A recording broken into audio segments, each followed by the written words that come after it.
Hello friends, good morning. आज हम पढ़ेंगे पास्ट इंडेफिनिट। हमने प्रेजेंट इंडेफिनिट, कॉन्टिन्यूस परफेक्ट और परफेक्ट कॉन्टिन्यूस हमने लास्ट क्लास में देख चुके हैं। तो आज हम पढ़ेंगे, हमारा जो नेक्स्ट टॉपिक है past indefinite. Past indefinite, indefinite. तो पास्ट इंडेफिनिट की सबसे अच्छी पहचान ये होती है, मतलब इसकी जो पहचान होगी वो क्या होगी, मेन वर्ब की सेकंड फॉर्म। अगर किसी भी सेंटेंस के अंदर वर्ब की आपको सेकंड फॉर्म मिल जाए तो वो पहचान होती है पास्ट इंडेफिनिट की। जैसे अगर हम एक सेंटेंस लिखें, जैसे he went to Mumbai last night, तो इस सेंटेंस के अंदर जो वर्ब है, वर्ब कौन सी है, वेंट। तो ये गो की सेकंड फॉर्म है, को यानी जाना, वेंट यानी गया। तो यहाँ पे जो वर्ब है ये कौन सी है, सेकंड फॉर्म। तो सेकंड फॉर्म का मतलब है ये पास्ट इंडेफिनिट सेंटेंस है। अब अगर हम इसकी बात करें तो इसके तीन जो सेंटेंस, जो थ्री टाइप्स ऑफ सेंटेंस होते हैं, जिसमें अफर्मेटिव होता है, नेगेटिव होता है और इंटेरोगेटिव होता है। तो सबसे पहले हम बात करते हैं स्ट्रक्चर ऑफ सेंटेंस, जिसमें अफर्मेटिव स्ट्रक्चर की बात करेंगे हम। जैसे अफर्मेटिव हुआ,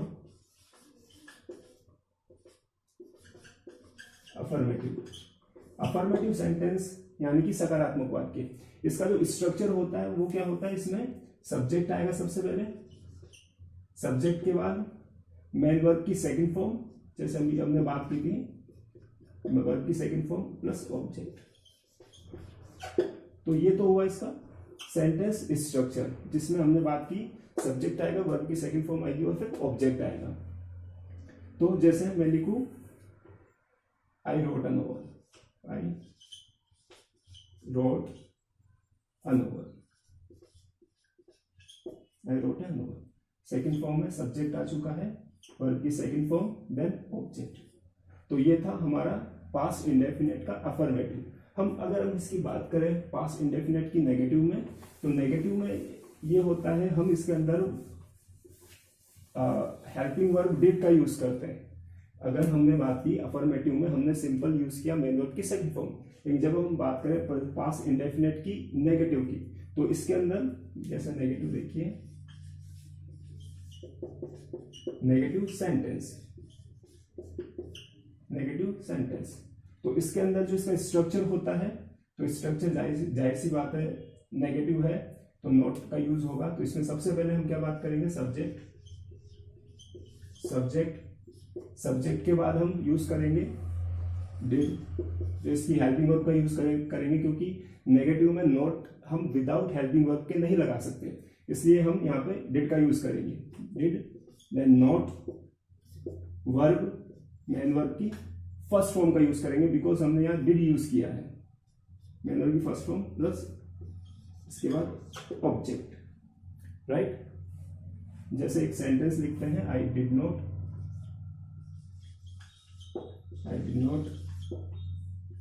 go to school last day।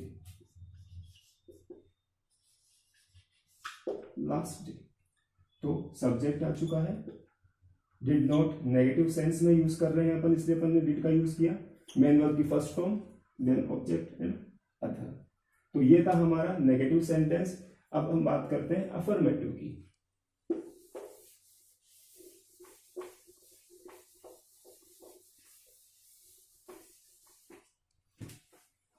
Sorry, interrogative की।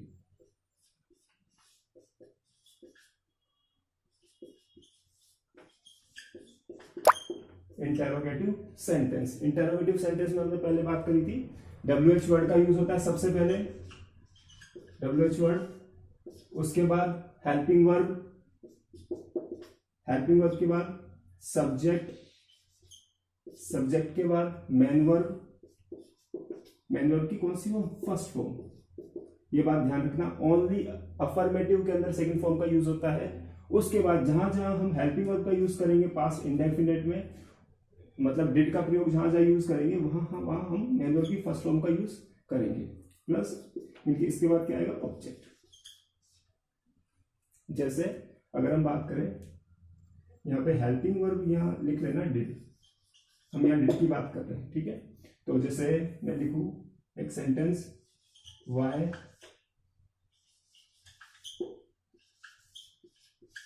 डिड यू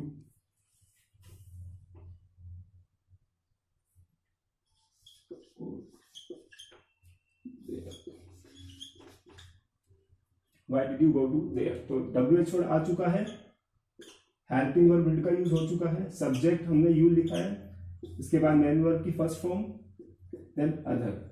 तो ये था हमारा इंटेरोगेटिव सेंटेंस, जहां पर हमने पास्ट इंडेफिनेट के तीनों जो स्ट्रक्चर थे, तीनों जो फॉर्म्स थी सेंटेंस की, अफर्मेटिव का और नेगेटिव और इंटेरोगेटिव का हमने यूज देखा।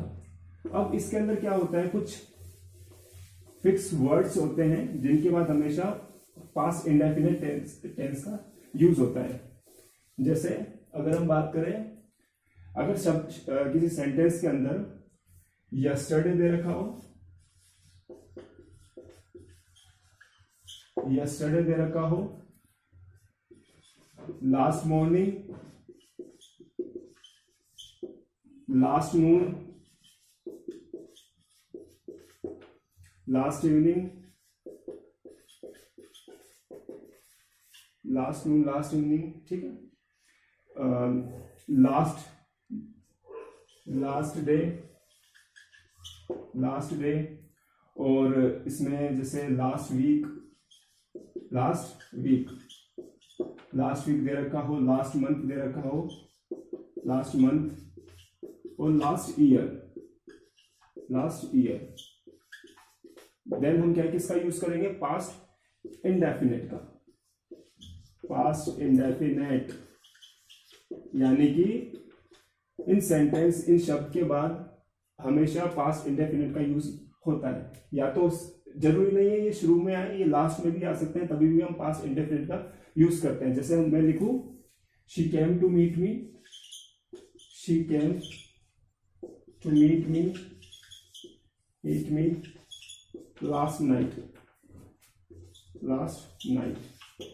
तो यहां पर जो लास्ट नाइट दे रखा है, ये पहले भी आ सकता है और ये बाद में भी आ सकता है। तो ये वर्ड्स जिनमें दिख जाए तो उनमें हमेशा पास्ट इंडेफिनिट का यूज होता है। तो यहाँ पे मेन वर्ब की सेकंड फॉर्म का यूज हो रहा है, सेकंड फॉर्म।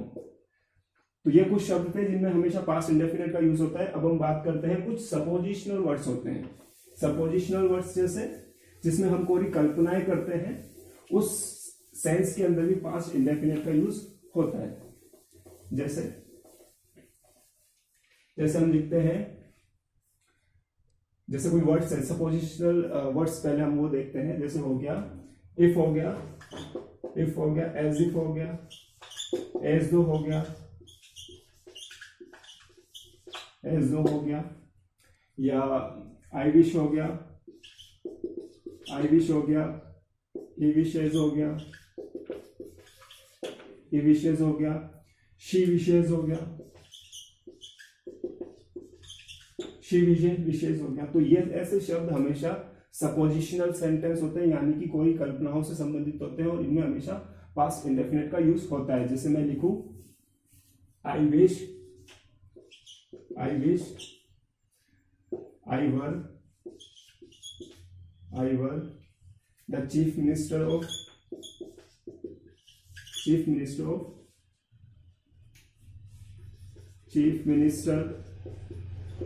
ऑफ राजस्थान। तो यहां पर ओनली कोरी कल्पना का विषय है ये, इसलिए हमने यहां पर पास्ट सिंपल का यूज किया। तो ये था हमारा पास्ट इंडेफिनिट। तो अब नेक्स्ट हम बात करेंगे पास्ट कंटिन्यूअस की। तो थैंक यू सो मच।